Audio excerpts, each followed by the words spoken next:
네, 예술과 신앙에 대한 오늘 강의를 맡게 된 신촌에 있는 기독교 예술영화관 필름 포럼 대표를 맡고 있고요. 또 그 영화관에서 주일에 또 창조의 정원이라는 교회를 담임하고 있는 성현 목사입니다. 오늘 만나 뵙게 돼서 대단히 반갑습니다.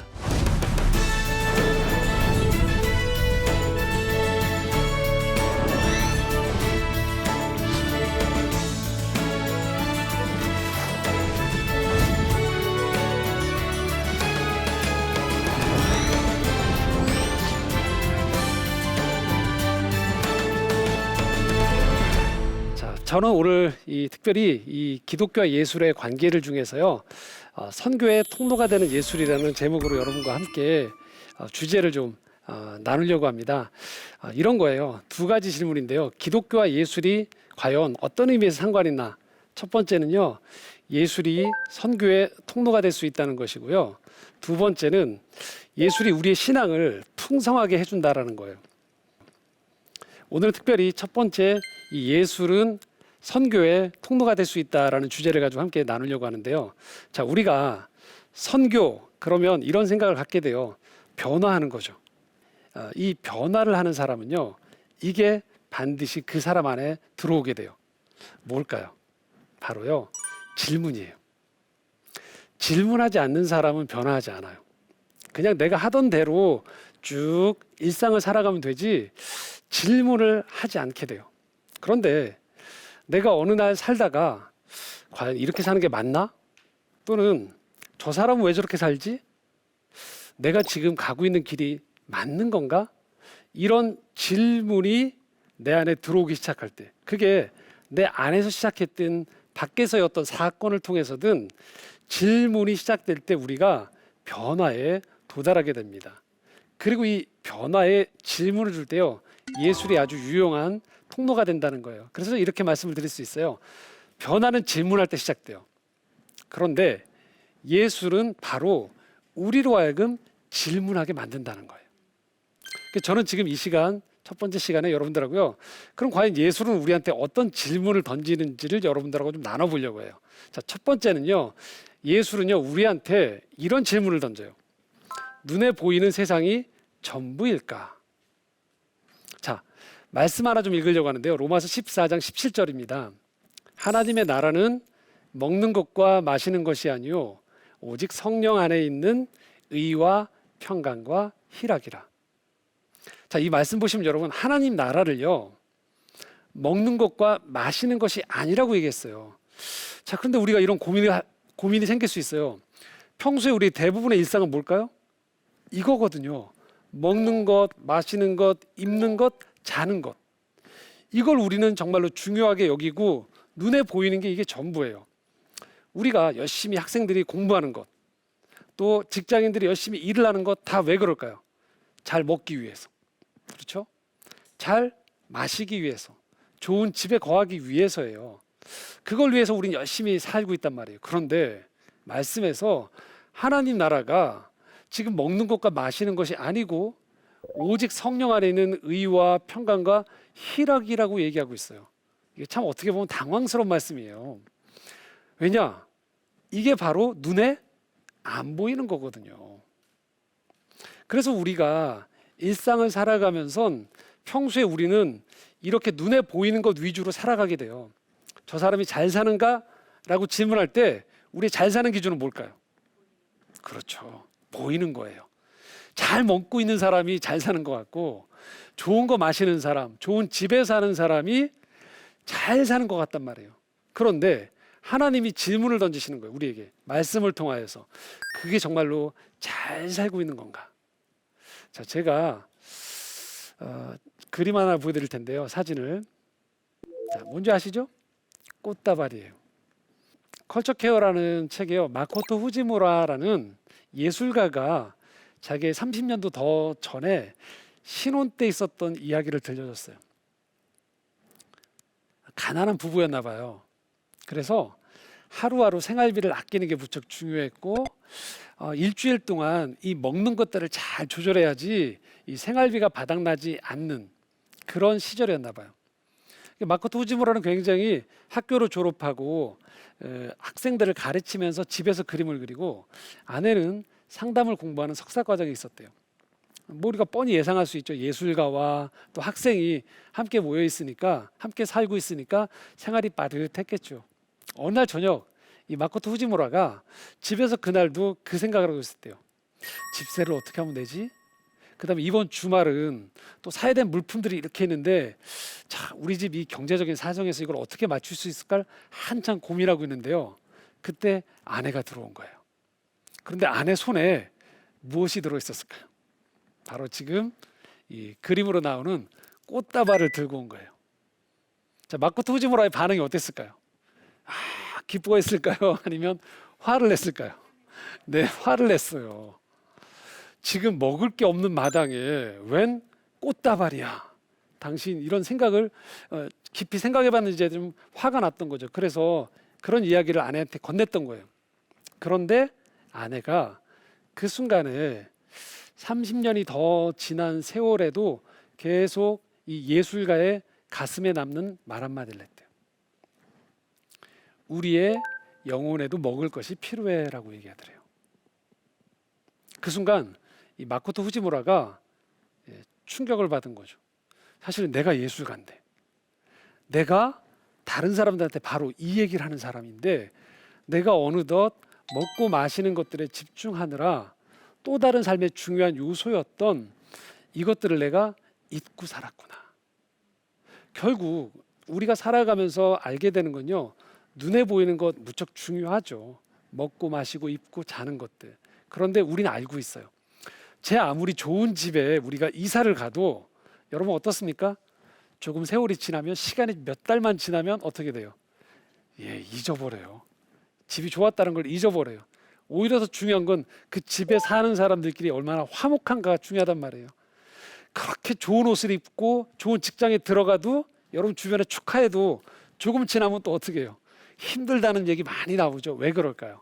바로 아까 나왔던 눈에 보이지 않는 의와 평강과 희락의 문제들이 우리 삶에 많은 영향을 미치기 때문이에요. 아니, 더 중요한 영향을 미치기 때문인 거죠. 그런데도 우리는 바쁘게 살다 보니까 자꾸 잊어버리게 돼요. 그런데 어느 날 우리가 접하는 예술들이 우리로 하여금 이 질문을 던지게 만드는 거예요. 당신의 영혼은 평안하십니까? 괜찮습니까? 눈에 보이는 것만을 위해서 지금 열심히 달려가고 있는데 괜찮습니까? 라는 질문을 영화를 통해서, 책을 통해서, 그림을 통해서, 음악을 통해서 우리한테 마음의 울림, 어떤 감동, 때로는 찔림을 통해서 이 질문을 건네는 거예요. 평소에 우리는 누가 갑자기 너 눈에 보이는 것 그게 전부인 줄 알아? 그러면 우리는 방어적으로 나와요. 그런데 어떤 이 예술을 통해서 우리도 모르게 감동하거나 마음에 깊은 울림이 있을 때 이 질문을 나도 모르게 하게 된다는 거예요. 나는 과연 내 영혼은 괜찮은가? 내 영혼은 평안한가를 묻게 된다는 거죠. 그래서 예술은 첫 번째 우리에게 이 질문을 던지고 있어요. 눈에 보이는 것이 전부일까요? 자, 예술은요, 또 두 번째로 이런 질문을 우리에게 던집니다. 일이 전부일까? 어떠세요? 일 중요하죠. 그렇죠. 성경에서도 게으르지 말란 얘기 나오고 부지런함에 대해 강조하단 말이에요. 당연히 우리가 일을 열심히 하는 건 중요한 요소입니다. 자, 그런데 제가 한 번 더 질문 드려볼게요. 그럼 평생 일만 하시겠습니까? 아니겠죠. 일은 중요해요. 그런데 일이 전부는 아니란 말이에요. 일도 중요하지만 놀이와 휴식, 안식도 중요한 거예요. 우리 삶에서는요. 그렇죠? 근데 우리가 평상시에는요, 일이 전부인 것처럼 너무 바쁘게 달려가는 거예요. 계속적으로. 우리가 이런 생각을 한번 해볼 수 있어요. 아이들이 공터에서나 어디 놀이터에서 놀고 있는 모습을 한번 보세요. 놀이 어떨까요? 아이들이 웃음이 한박이죠. 그렇죠? 즐거워한단 말이에요. 자, 예술은요, 어떤 의미에서는 이 놀이적인 속성이 있는 거예요. 왜냐하면 예술은 일이 아니거든요. 그렇기 때문에 이 놀이 같은 예술을 통해서 우리가 뭔가 자꾸 우리에게 건네는 말이 있다는 거예요. 그래서 아이들이 재미있게 노는 이 놀이를 보면서요, 아이들은 무척 그 흐르고 있는 정신 중에 하나가요, 자유로움이에요. 노는 아이들 중에서 이런 고민하는 거 보셨어요? 이런 자랑하는 거? 아, 내가 요새 일이 많아. 내가 요새 승진을 했어. 내가 말이야 영향력이 커졌어. 안 그러거든요. 최소한의 규칙을 가지고서 뭐 하냐? 즐겁게 놀아요. 자유롭게 노는 거예요. 그래서 아이들은 아무리 오랫동안 놀아도 피곤한 줄 모르잖아요. 왜요? 자유로우니까. 그래서 우리가 이 놀이의 속성을 가지고 있는 예술이요, 우리한테 이 질문을 던지고 있는 겁니다. 당신은 자유하십니까? 일을 통해서 열심히 사는 건 중요한데 일에 온통 내 모든 것들을 빼앗겨서 정작 당신이 인생에서 누려야 되는 자유함을 온통 빼앗긴 상태에서 일의 노예로 살고 있지는 않습니까? 성경에 보면 이런 일이 있잖아요. 이스라엘 백성들이 애굽에서 일만 하다가 노예처럼 살았던 거예요. 그 주님이 모세를 통해서 불러냈어요. 왜 불러냈을까요? 자유인이다라고.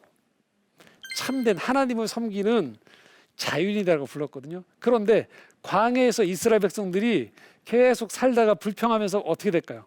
다시 돌아가고 싶다고 하는 불평이 나와요. 뭘로? 일의 노예로 돌아가고 싶다는 얘기를 해요.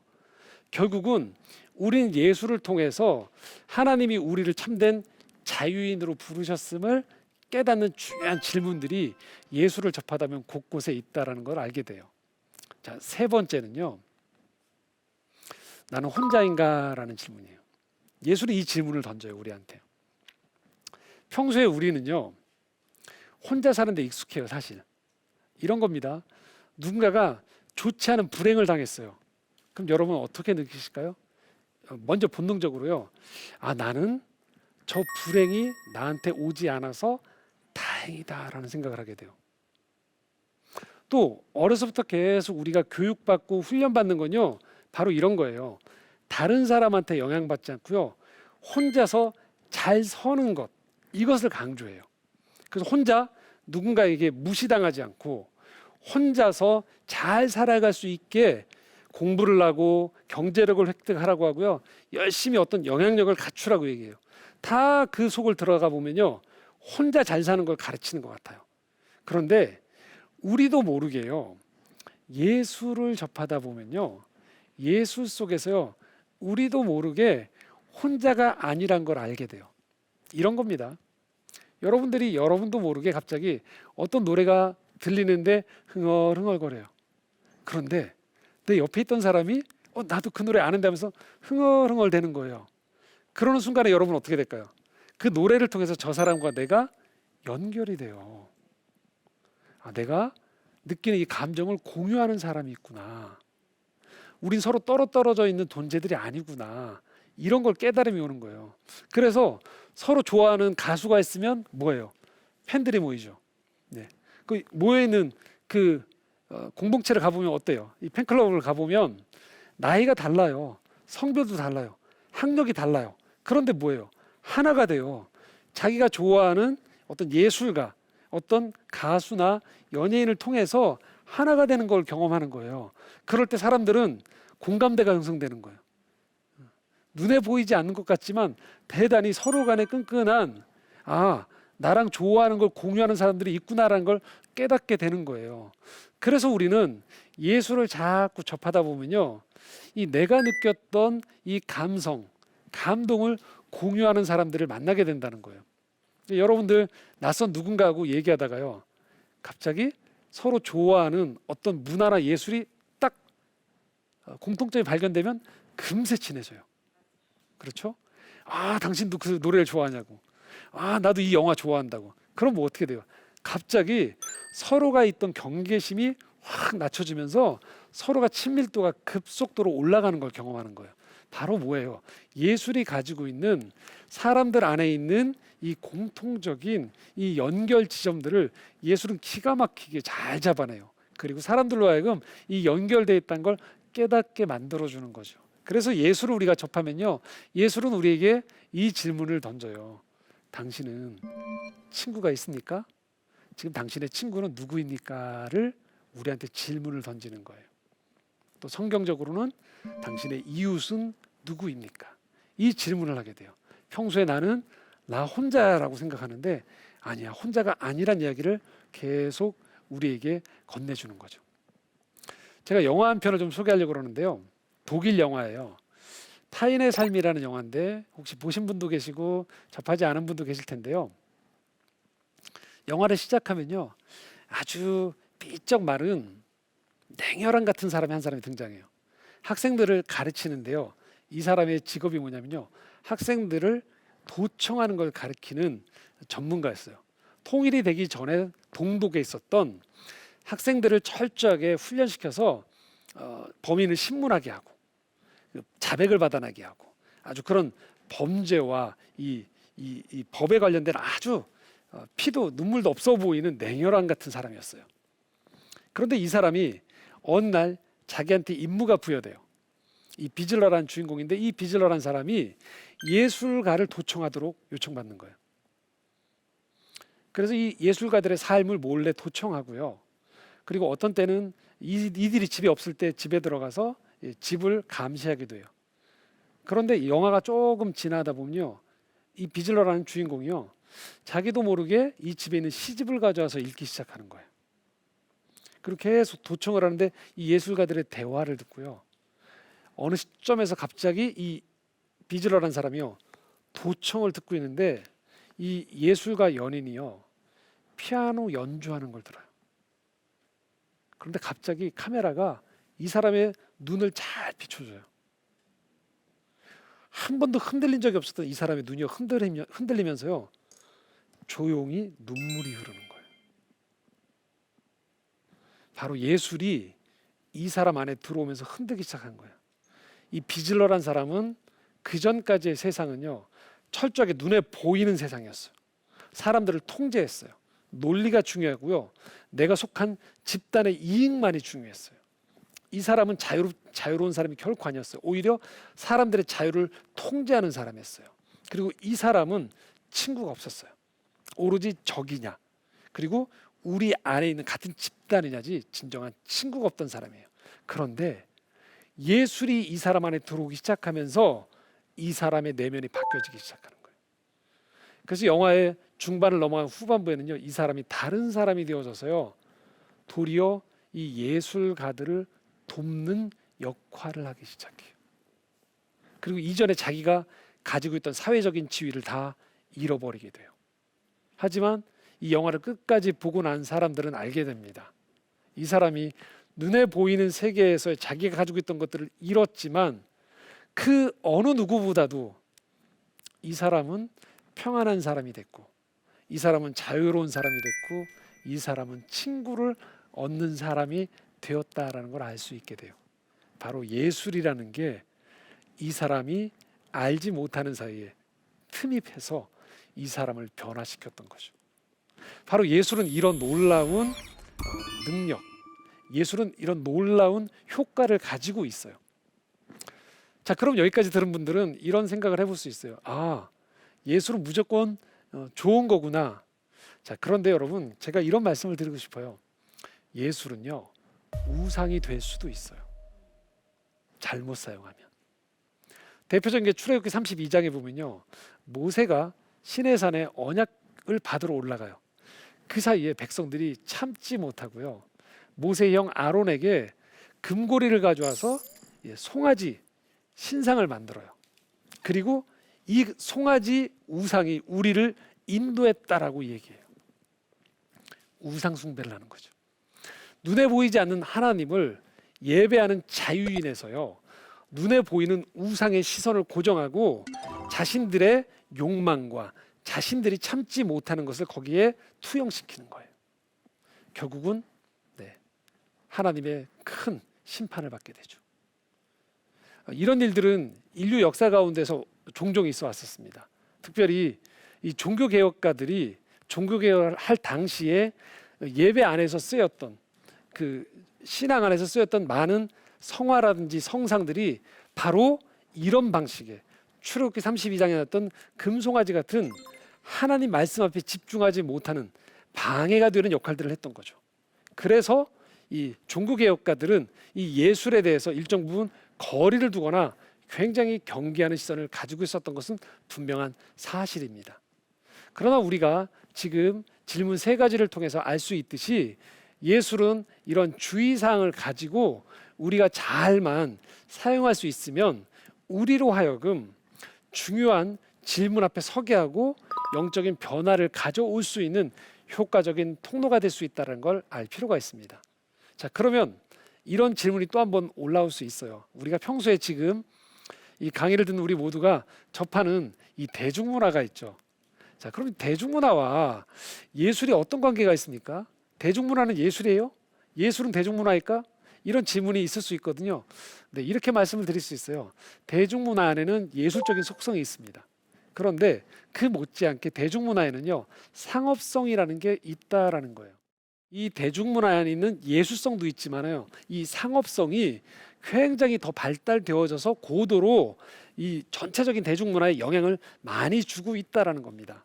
그래서 우리가 이 대중문화를 도외시할 수 없지만 대중문화를 즐기면서도 우리가 분별력이 필요한 이유가 바로 여기에 있는 겁니다.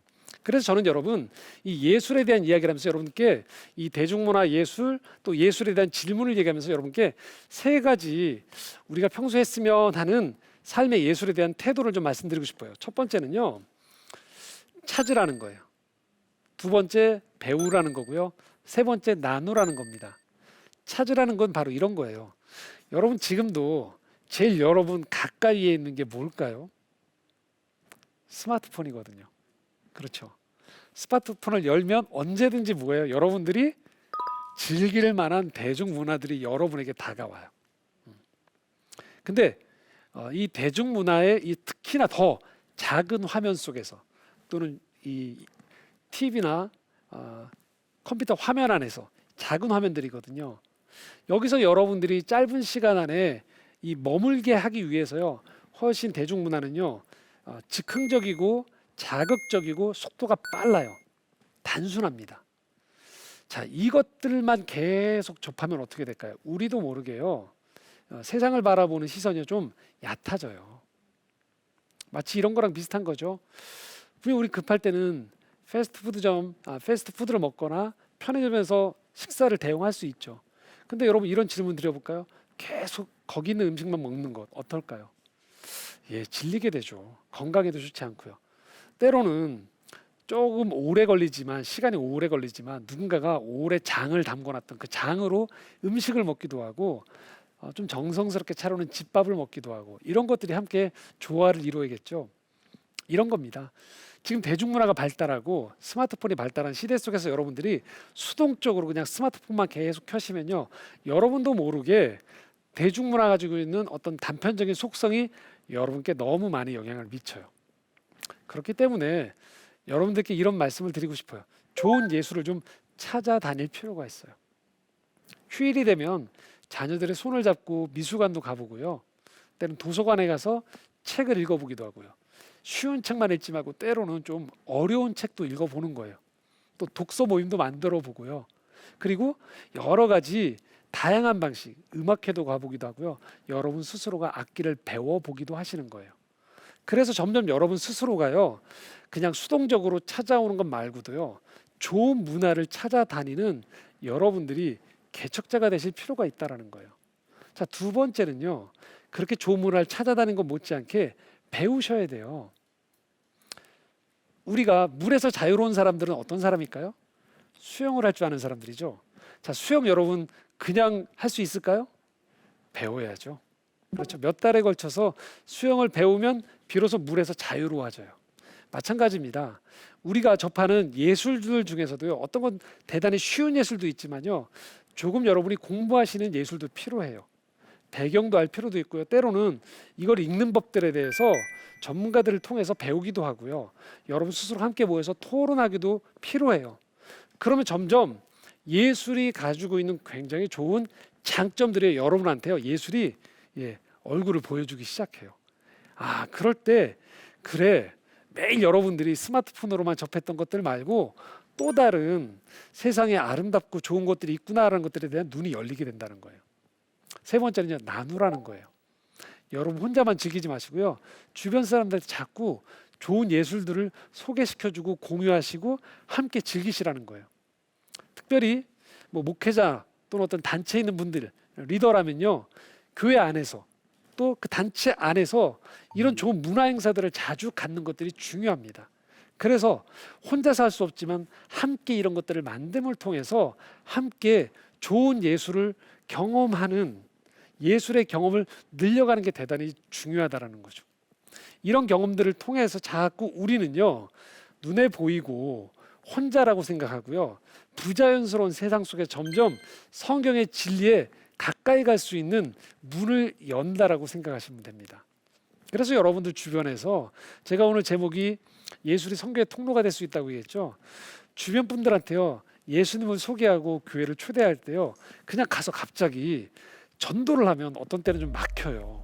그렇죠. 근데 그 친구들과 좋은 예술을 한번 접해 보세요. 함께 그 예술을 보고 나온 다음에, 경험하고 난 다음에 대화를 하는 거죠. 어땠어? 라고 물어보는 거예요. 넌 어떻게 느꼈어? 단순히 재밌어 재미없어만 아니고요, 또 다른 질문들. 난 좀 어려운데, 나는 이런 부분들이 와닿았어. 그럼 왜? 라고 질문을 하면서 뭘까요?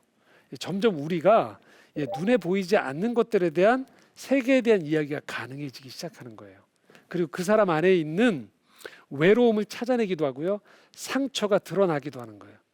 그래서 나의 이야기와 그 사람의 이야기가 엮어지면서요, 함께 영적인 이야기로 우리가 옮겨갈 수 있는 거죠.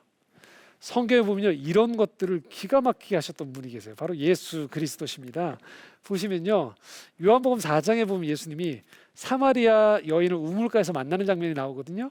그런데 예수님이 아주 더운 낮에 사마리아 여인, 유대인과 사마리아는 상종을 안 했는데 예수님 먼저 찾아가서 물을 달라고 하시잖아요. 이렇게 얘기하시잖아요. 요한복음 4장 7절에 사마리아 여자 한 사람이 물을 기르러 왔음에 예수께서 물을 좀 달라 하시니, 물을 달라고 했어요. 물을. 다른 것도 아니고 물을 달라고 하잖아요. 여기서 대화가 시작됐어요. 결국은 이 대화의 끝은 이런 대화까지 흐르게 됩니다. 예수님이 뭐라고 하시냐면요, 네가 찾는 물이 무엇인 줄 알았더라면 하시면서 맨 마지막에 어디까지 흘러가시냐면요, 하나님은 영이시니 예배하는 자가 영과 진리로 예배할지니라 라는 말씀까지 나와요. 굉장히 영적인 대화까지 흘러가게 되는 거예요. 이 여인의 남편이 몇이냐 이런 얘기까지 쭉 거쳐서 영적인 얘기까지 흐르고, 이 여성은 마침내 예수 그리스도를 마을에 전하기 위해 나아가는 사람으로 변하게 되는 거죠. 바로 이 물을 달라고 하는 이 접점이 예술과 같은 역할인 거예요. 오늘 많은 사람들이 물을 기르러 가고 정말 목마르지 않는 물을 찾고 있어요. 그렇죠? 그때 우리가 이 예술이라는 통로를 함께 우리 주변에 아직 신앙을 갖지 않는 분들과 건네보는 거죠. 함께 예술을 즐기고 향유하는 가운데에서 그 사람 안에 있는 내면의 이야기를 찾아내는 거죠. 내 이야기도 들려주는 거죠. 그걸 통해서 뭔가를 가르치려 들지 않더라도, 우리가 함께 찾던 물이 바로 예수 그리스도로부터 비롯되어지는 마르지 않는 참된 영생의 물이구나라는 것들을 우리가 안내할 수 있게 되어진다는 겁니다. 말씀을 정리해 보겠습니다. 자, 예술은 그래서 그냥 한낱 삶과 전혀 동떨어진 예술가들만의 전유물이 아니에요. 우리 삶에서 얼마든지 찾아오는 우리 삶에 가까이 하나님께서 주신 선물이라는 거죠. 그래서 이 선물을 우리가 잘 이용한다라면, 잘 선용한다라면, 그리고 우리가 정말 우리 주변에 아직 예수 그리스도를 모르는 분들, 또 정말 혼자서 힘들어하는 많은 분들에게 영적인 길로 안내할 수 있는 귀한 통로가 될 수 있다라는 것들을 한번 기억하시면서, 여러분 주변에 있는 예술들을 여러분 먼저가 잘 한번 누려보시고 또 함께 나눠볼 수 있는 그런 기회가 되셨으면 좋겠습니다. 자, 오늘 첫 번째 제 강의 여기까지 마치고요.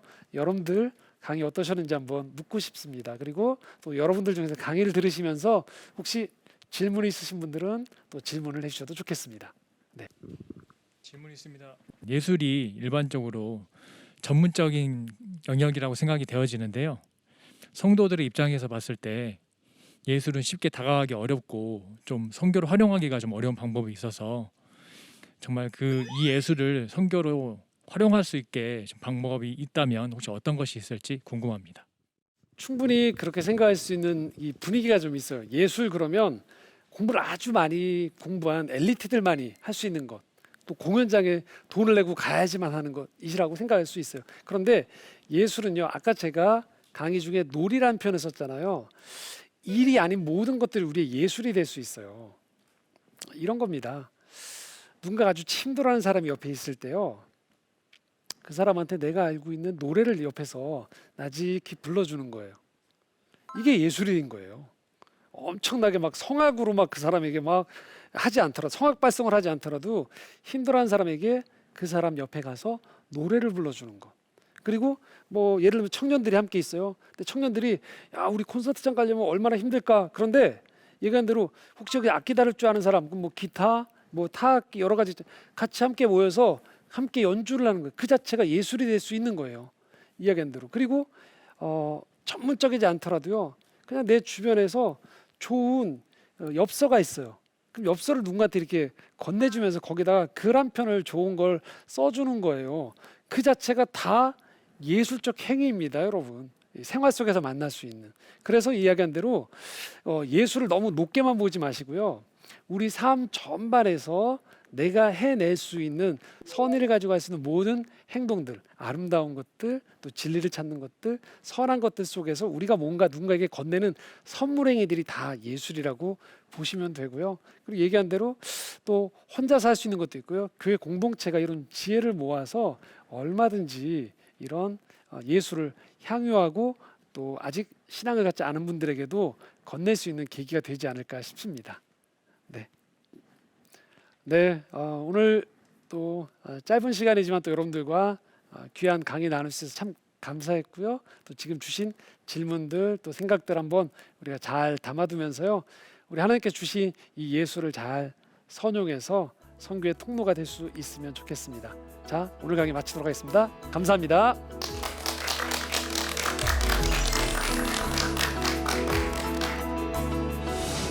예술이 선교의 통로가 될 수 있다는 것이고요. 자, 예술은 그래서 그냥 한낱 삶과 전혀 동떨어진 예술가들만의 전유물이 아니에요.